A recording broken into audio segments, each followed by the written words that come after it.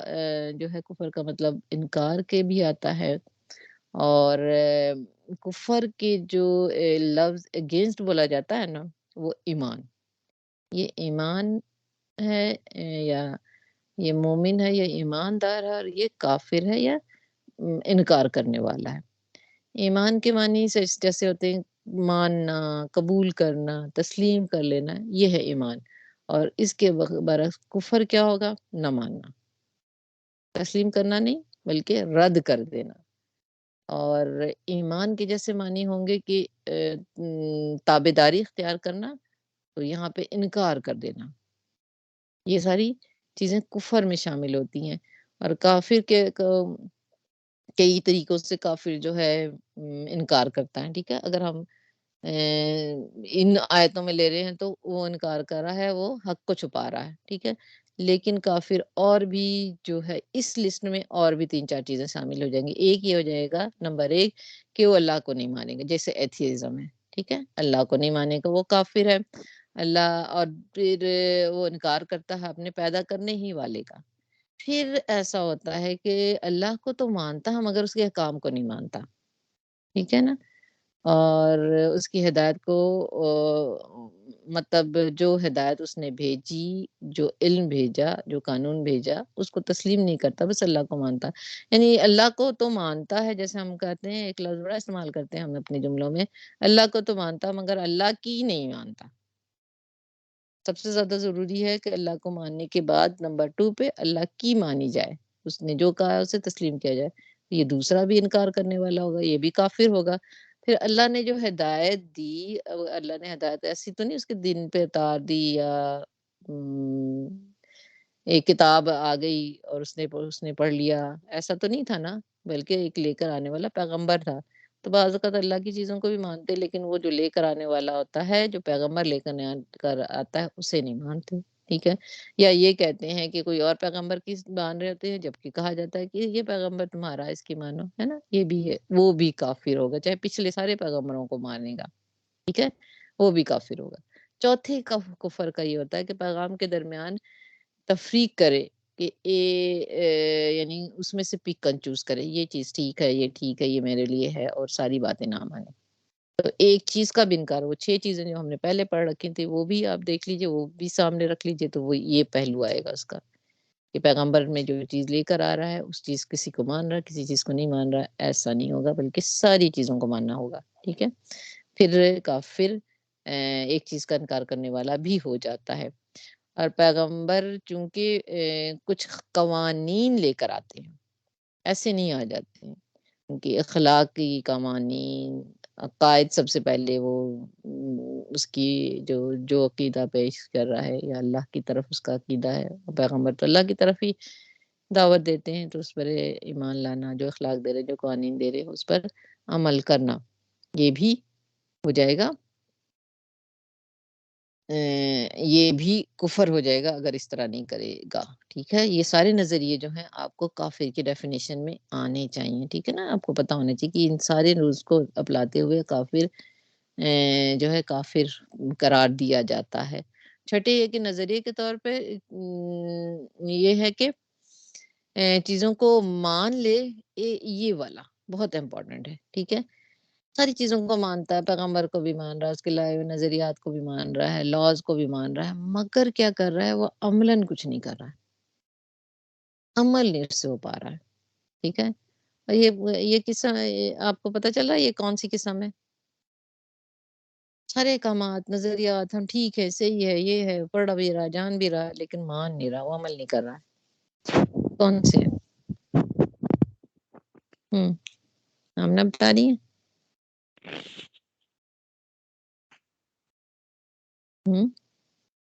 یہ ہم لوگ ہیں، زیادہ تر ہم لوگ ہیں،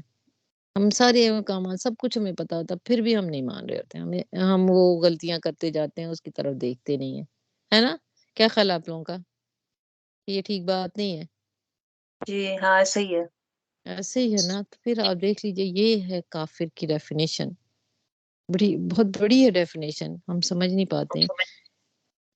ہم یہ ان پورا نون پورا پریکٹس بھی کفر کا ہی چل رہا ہے نا، تو اس میں یہ عمل کرنا بھی کوئی جو ہمارے عمل ہے، ہم کوشش کر رہے ہیں نا، تو وہ پوری طرح تو ہم اس کو واقعی ہم نہیں کر سک رہے جیسے ہمیں کرنا چاہیے، تو لیکن ان اب میں پوری بہت ہی کم طرح نہ لوگوں کریں، اس میں اللہ تعالیٰ ڈیمانڈ بھی نہیں کرتا، اپنے استاد کے مطابق ہی کرنا ہے، لیکن بہت زیادہ لوگ اس پہ یہ بات کو کفرانہ طریقہ نہیں سمجھ، ہوتا تو یہ کافرانہ طریقہ ہے، لیکن سمجھتے نہیں اس کو کہ اتنا بڑا گناہ ہے، ٹھیک ہے نا؟ باقی کام سب اسی کچھ لیے صحیح پستی چلو گا۔ کی وجہ بھی یہی ہے نا پھر، جو ہم، مسلمانوں کی پستی کی وجہ بھی یہی ہے۔ بالکل بالکل، یہ تو وجہ ہے کہ ایک چیز کو مان رہے، ایک چیز کو نہیں مان رہے، اور اصل میں زیادہ تر ہمارے جو ہے نا